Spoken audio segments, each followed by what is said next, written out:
I used to watch him from my childhood. He was one of the best player in Bangladesh. I also like his batting, how he bat later down the order. So it was treat to watch him.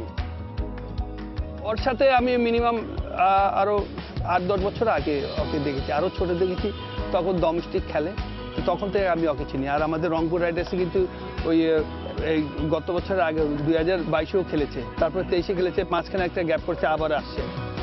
I met him Rangpur Raiders first day practice and they picked me for the BPL. After that with Rafiq Bhai I have a good conversation from there.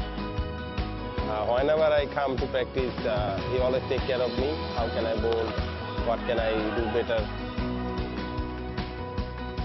সবার সাথে মিশে আর ওই জানতে চায় ক্রিকেটটা কী জিনিস, এটা সবথেকে বড়। যে একটা কোচ বা ফরেন কোচ বা লোকাল যে সব সিনিয়র প্লেয়ার ওই জানতে চায় যে আমার কি করলে কি হবে, তাই আমি মনে করি ওই গুণটা ওর ভিতরে আছে। He always give me the advice whenever I come to practice. He is always with me.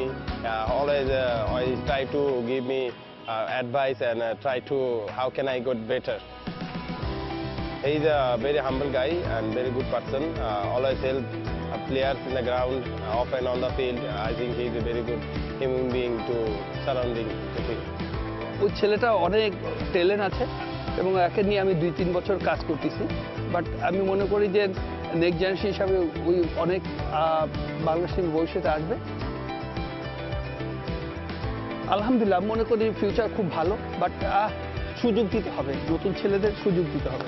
যখন সুযোগে থাকবে, দেখা যাচ্ছে ওই 15-20টা ইন্টারন্যাশনাল খেলবে, টিমের সাথে থাকবে, তো ইনশাআল্লাহ মনে করি বাংলাদেশকে অনেক দূরে নিয়ে যেতে পারবে।